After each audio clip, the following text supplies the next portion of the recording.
Welcome to Justice Losers, the podcast where we discuss entertainment media, namely movies, TVs, and comics. I'm your host, Preston, joined as always by my delightful co-host, Matt. Matt, what should people do? Like, subscribe, and comments aren't really applicable, we have realized, because many of you are listening on an audio medium. So, I don't know, go to one of our social media places and see if you can start a fight there and stir up some controversy. We're going to fight our social media team. This episode's all going to be about protagonists and antagonists, and I want you all to be antagonists to each other's protagonists. Yeah. Or vice versa. Let's get some fighting going on up in here. Yeah. We've talked about this a lot, how a movie can be made or broken by their villain, the Indeed. Antagonist. Yes. I want to clarify. So, for people who don't know broader terms of literature, an antagonist is the protagonist and the antagonist. The protagonist is like the main character, the person who you're like rooting for, and then the antagonist is the person is the thing that is causing the protagonist to not just, stroll to into their character arc. Exactly. Yeah. That's what today's episode is about, is antagonists. Yes.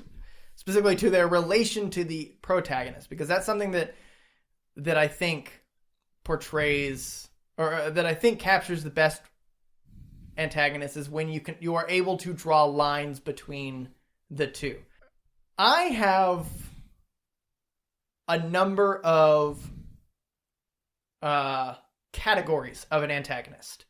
I kind of want to go backwards through these and really start discussing them more in depth. Examples, good, bad examples, things that kind of distinguish them, like their essences distinguish them from each other, but I want to talk about like what really does. Because I think the first two, villain versus non-nefarious antagonist, they're so close. Yeah. But I want to save that for the end. So let's talk about the self one. Let's talk about Breaking Bad and kind of what his how would you describe his anti-self? So, I have long maintained that Breaking Bad is not the story of a good man turning to the dark side. It's the story of a sociopath coming out of the closet, for lack of a better term. Basically, realizing who he is deep down and acting on those impulses. Right. And so it's kind of his competing balance between, I want to be the good person and help my family and whatever, but also I kind of like being a bad guy. Yeah. And I enjoy this destructive behavior. And it's that appeal. We talked about this back in our Halloween episodes, the appeal of being able to be free and be evil. Let's go broadly speaking. What do you think a bad one would look like? If you've got a movie that's a character that the antagonist is themselves through the plot, and then like by nature of a story, they're going to overcome it in some way and achieve their goal. Mostly, there are or fall into darkness, be consumed forever and kill younglings. What would you say? How could that be poorly done? I think that if you're going to do the self-redemption arc, it has to be meaningful. It can't just be they flip a switch and suddenly they decide to be a good guy again. There have to be choices and moments and consequences that lead to that decision. So Darth Vader's actually a pretty good example of that. I use that as an example as a joke, but I'm just like, wow, that's actually great example of this. Yeah, no, the prequels are badly written, but there are choices that cause him to walk down this dark path that he was kind of teetering on the edge of. And then he extracts himself from that because of situations he's put in. He's seeing the pain that the dark side is wreaking against his son, and he's trying to find that little lost bit of his humanity, and eventually the choices he's made and the consequences of his actions in the world he lives in drive him to his own redemption. Right. Is there anything else that you think of when it comes to versus self? Well, I think one other way that it could go badly, just to get this out there, is if you do kind of if someone's wrestling with their own temptations, it's got to feel tempting. Right. It's got to feel like, okay, I can see why someone would be drawn into this. It kind of needs to, it needs to be something naturally tempting, whether it be drawing on human instinct or having been established early on, the appeal of it. Right. So, some dude 15 minutes in just really wanting to eat that piece of paper Like, stupid, exactly. Like, it's 15 minutes in, you're like, I really would need that paper. You as an audience member are like, why? Yeah. Would you say that in every bit of content, there is an element of an anti-self? Do you think there's any antagonists that are just purely like they are good and fighting an enemy? That's what character growth is all about, right? It's like it's fighting the worst elements of yourself. Yeah. But I guess I guess in the context of that being the antagonist of the movie, it really does need to be right. very... If it's like an actual antagonist of the story. Right. Like that is what's stopping the story from happening. Yeah. And that's why Queen's Gambit is just a perfect example of that. Okay.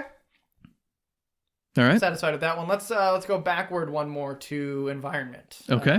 The hostile environment can be really broad.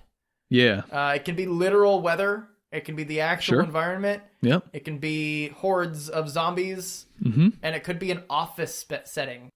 What makes an environment antagonist bad? Like what makes it ineffective? Ineffective. I think it wouldn't work if it had unclear or inconsistent rules. Okay. Environment tends to be one where there is the sustained sense of tension. Right. Walking Dead is a great example of that. There's constantly a threat that you're going to walk around the corner and find yourself face to face with 6 or 7 decomposing bodies that want to eat you. Yeah. There's constantly that heightened sense that puts you on edge. You take a movie like 2012, where the world is collapsing around them, but it's just like, let's throw big CGI disasters at the screen and convolute some way that either the characters totally should have died, but we'll make some way for them to survive, or we'll artificialize some tension by adding some new layer. And so after the first time that they survive it, or the second time you survive it, then the third time rolls around and you're just like, they'll be fine. Yeah. No, yeah, okay, so it keeps the rules. What really solidly lands for you if there's an environment antagonist? I think it really does come down to the tension. The tension. It's just, if it's something where I've got that little noise in the back of my brain, the whole like when's it gonna scraping happen? On the string, just like, something bad's going to happen. If that's constantly there, then I'm truly threatened by the environment. Okay. You kind of tie that element to like tension to the environment. What would you do? What's an equivalent for the anti-self? For me, it's being able to, without trying, put myself in the character's shoes and be like, yeah, I can't say that I wouldn't start a meth empire and go on a murderous rampage either if I were in that guy's shoes. Self-doubt. Yeah. Let's go back to this weird guy that eats paper. Yeah. Like, if the movie doesn't instill that self-doubt on yourself, it's like, no, I wouldn't. I wouldn't eat that paper. Right. Ineffective. Right. But if it's 45 minutes in and he looks at a piece of paper and you're like, I'd be chowing down right now, man. I'd be nom all over that thing. Like, then it's an effective. I really want to know what story is being told to the guy who makes paper. Now let's go back to the big two. So villain is the word I'm going to use for villains. What would you? Because I like the anti-self idea. Yeah. What's the word you would use for the opposition? The conflict creator? There's a great word for it. Starts with an A. Antagonist. But they're all antagonists. That's what I'm trying to like. Right. I think I'm just gonna stick with like opposition. Okay. Like an opposer. With opposers, so Hamilton and Burr, every aspect of their characters is yin and yang. Yep. Like it's just, that's the way it's broken down. That's a quality opposer where you can say any aspect of one character's character, you flip it, and that applies to the other person. Then the villain is just, you've got your goal, they've got their completely unrelated goal that, like, but the hero, typically it's hero and villain. The hero will have to stop the villain because of their just general sense of righteousness that, hey, don't kill kids. So, opposers. Do you have any other examples of opposers? See, this is interesting because Joker from The Dark Knight is such a great opposer, but he's also a villain. Yeah. Yeah. Kingpin is from the Daredevil series is another. I think Kingpin is if you had a spectrum of villain to opposer, Joker's kind of leaning on that villain line, and Kingpin's leaning on the opposer side, because the more you learn about him, the more it is he's got his own goal that just happens to oppose Daredevil and his goals, but it's sometimes nefarious, but not like all the time. Yeah, he's a bad dude, but his ends aren't necessarily bad. Right. Also, another good example for opposer, Michael Scott from The Office. Actually, yeah. I know everyone loves him. He is the villain of that show. Fight me. He is the opposer. He is the antagonist of that show. He's not a villain. Good correction. Yes, he is the opposer of that show. Okay, so what makes an opposer ineffective? They have to feel on some level, I guess, at least a match for the protagonist. If it's like Draco Malfoy is not a great opposer for Harry Potter. Like, it's important to have that kind of character, but he can never be the main force of opposition. Right. What do you think is a satisfying way to end an opposer? Reconciliation is a good one. For the opposer? Yeah, just the kind of hero and villain, or hero and opposer. I'm having to get into this language here. Yep. Hero and opposer look at each other from across the room, and they do the little nod. End of Karate Kid. Perfect example. An opposer merits more from a redemption arc than a villain. Do you think? So to compare the two of them, like there are villains with redemption, and there's also characters with like redemption kind of goes along with the anti-self. I almost wonder if a redemption arc makes him more of an opposer. Yeah, that's kind of what my question was. I'm thinking about Zuko from Avatar. Yeah. Like, he starts out, and if you watch just the first few episodes, you're like, okay, this guy, he's the villain of the show. He's, or at least a secondary, like lower tier villain. He's the opponent, but he is more of an opposer. Yeah. And I think that comes because he ends up having sort of a redemptive arc. He's kind of a product of his environment. I don't know if a villain can have a redemption arc without ultimately becoming more into that opposer category. What about Darth Vader? He starts out as he's the big bad guy in the black armor with the scary voice. Mm-hmm. And eventually he kind of has that redemptive arc. And I guess sort of as it is fleshed out, he does become more of the opposer in the story. He is what Luke could become. Yeah. He is the power that turned to the dark side and became a force for destruction. He is in a lot of ways the antithesis of Luke. I don't think you can have a good villain redemption without them becoming an opposer. And then you have the problem of you need to write that villain in the beginning to have the seeds of the opposer. Right. Because otherwise you just get this, you get the switch. Right. That it doesn't feel anything. Yeah.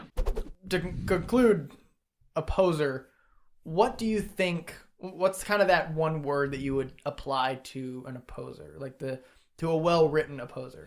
Can I do 2 words? Sure. Twisted reflection. So what would you say, this is going to be easy one, is the word for a villain? Man, there's a good one. Starts with a V. I was thinking V is the second letter.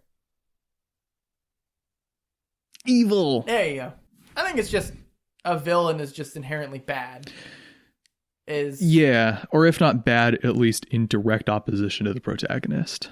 Well, I think right, yes, sort of direct thematically, yes, yeah. And I'm thinking Joker from Dark Knight right there. It is very much about Joker. We need to talk about Joker. He's a great villain. So he is, like you mentioned, he is simultaneously the antithesis, the villain and the opposer.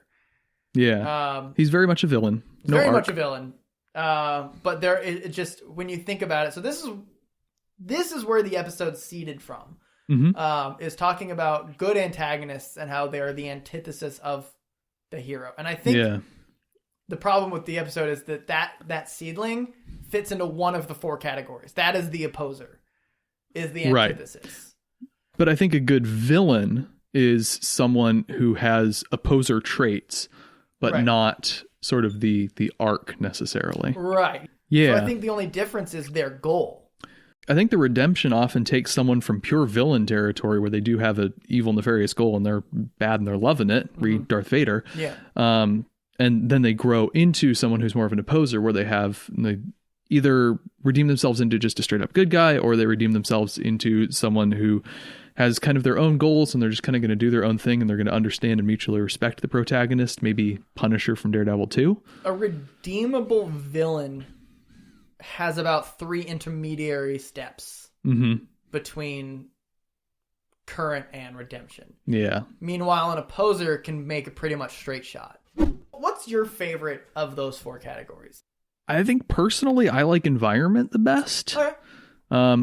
I really like tension, and I like movies that can make me feel tension. And a lot of